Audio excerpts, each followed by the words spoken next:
Okay, so that's the power rule. We're now going to move into talking about the chain rule.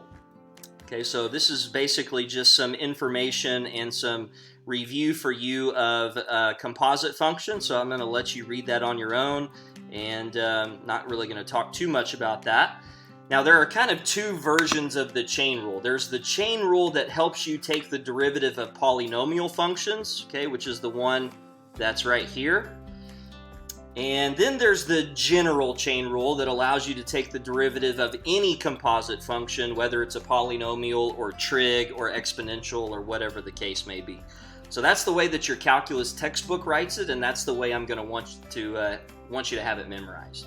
Okay, so the general chain rule says the derivative with respect to x of f of g of x. So make sure you recognize this is not a product. This is g of x inside of another function f of x.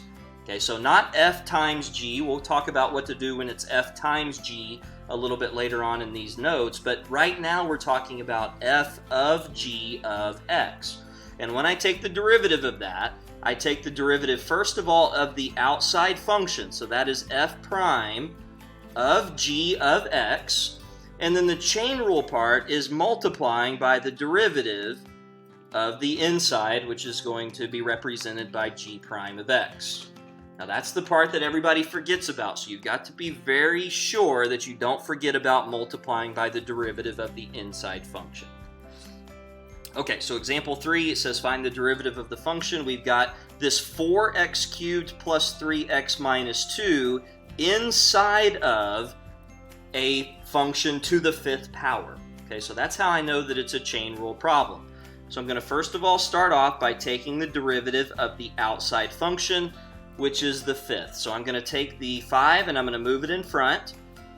I am going to rewrite the inside just the way that I see it. So 4x cubed plus 3x minus 2 to the 4th power, and then times the derivative of the inside, making sure that I put it in parentheses. So the derivative of the inside using the power rule is going to be 12x squared plus 3. Okay, and that's perfectly fine as your final answer.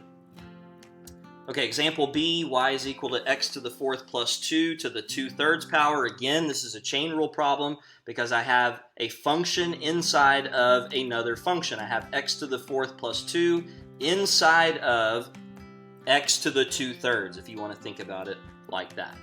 Okay, so the outside function is to the 2/3 power, so y prime is going to equal 2/3.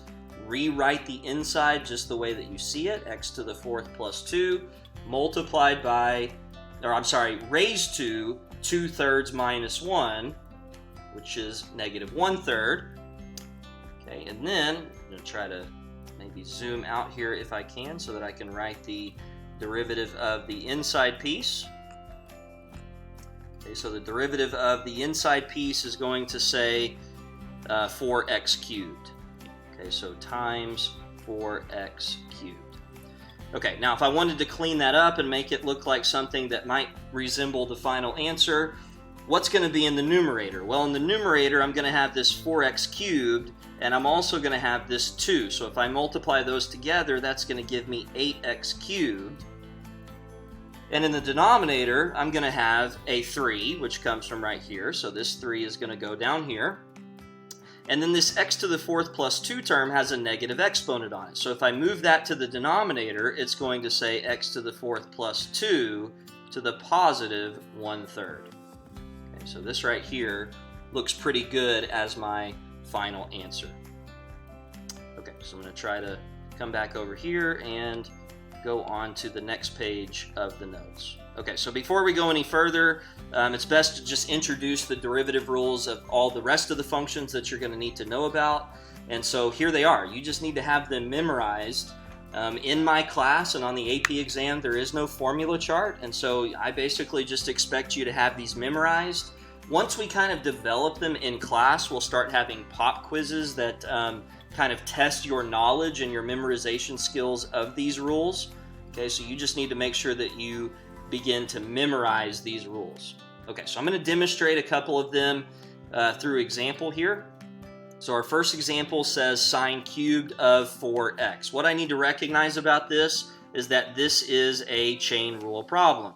Okay, so the reason that this is a chain rule is because the cubed is the outside function, and sine is the next function, and then 4x is the innermost function. And so really, the way that it can be helpful for you to see this is sine of 4x and then all cubed. And I think writing it like that helps you realize, okay, yes, this is a chain rule problem where x cubed is the outside function and sine of 4x is the inside function.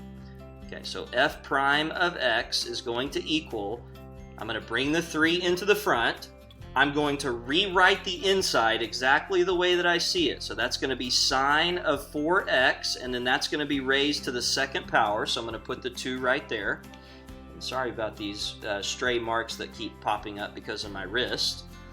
Then I'm going to multiply times the derivative of sine of 4x. And if you look back up at your rules, the derivative of that is going to be cosine of 4x multiplied by 4.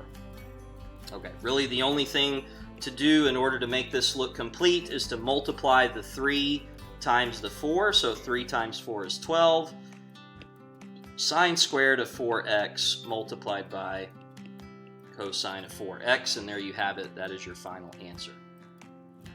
Okay, example B says the square root of cosine of x. This again is a chain rule problem because cosine is inside of the square root. Remember, anytime we see this square root, we're going to want to rewrite it so that it makes a little bit more sense. So I'm going to rewrite it as cosine of x to the 1/2. That way I can see exactly what I need to do when I use the power rule. So g prime of x, I'm going to take the 1/2, I'm going to move it into the front. I'm going to rewrite cosine x to the negative 1/2 power, and then multiply by the derivative of cosine x, which is negative sine of x. Okay, if I'm going to rewrite this as the final answer, the only thing that can go in the numerator is the negative sine of x part. So negative sine x will go in the numerator, and then that will be divided by 2 cosine x to the 1/2 power, because again, this has a negative exponent on it, which means I can send it to the denominator. And I'm just going to go ahead and rewrite that in the radical notation as the square root of cosine x. Okay. Example C says h of x is equal to the natural log of x squared plus 1. So if you look back up at your rules, the rule for natural log is u prime over u, where we think of this x squared plus 1 as our u. And so the derivative, h prime of x, is going to be u prime, and the derivative of x squared plus 1 is 2x, divided by u, which is x squared plus 1. And there's really nothing else to do there. That is the final answer. Okay, and then example D says f of x is equal to sine inverse of 5x. Now let me just say very clearly here, this is not equal to 1 over sine of 5x. This is known as sine inverse of 5x. It's a different function than the reciprocal. Remember, the reciprocal of sine is cosecant. And so we're not talking about the reciprocal right here. We're talking about the inverse sine. Another way that you might see this problem is as follows. You might see it as arc sine of 5x. And so you need to know that those two things mean the same thing. Okay, so the rule for arc sine or sine inverse is u prime over the square root of 1 minus u squared. So in this case, our u is 5x, so the du, or u prime, is going to be 5, so that's what's going to be in the numerator, divided by the square root of 1 minus u squared. Well, if I square 5x, that's going to be 25x squared. Okay, so the common mistake there is that people will only square the x and not the 5 as well, and so you don't want to put 1 minus 5x squared. You want to make sure that you square all of 5x.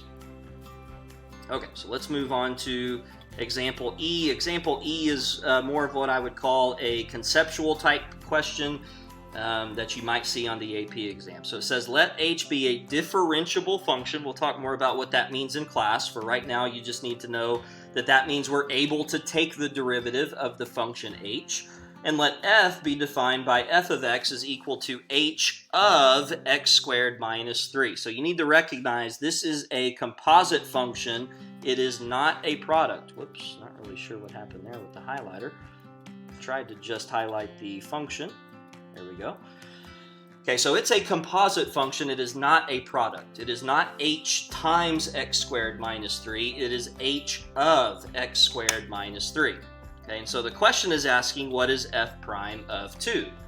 Well, if I take the derivative here, this is a chain rule problem because x squared minus 3 is inside of h of x. Okay, so f prime of x is going to equal to the derivative of the outside, which is h prime, evaluated at the inside, which is just x squared minus 3, and then multiplied by the derivative of the inside, which is 2x. Okay, well the problem is asking me for f prime of 2, so if I plug in 2 for x, then f prime of 2 is equal to h prime of 2 squared minus 3. Well, I know that 2 squared is 4, minus 3 is 1, and then times 2x, but x is 2, so that's going to be 4, and so my final answer is going to say 4 times h prime of 1. Okay, and so that was an old multiple choice question on a previous AP test, basically just testing whether or not you knew how to apply the chain rule.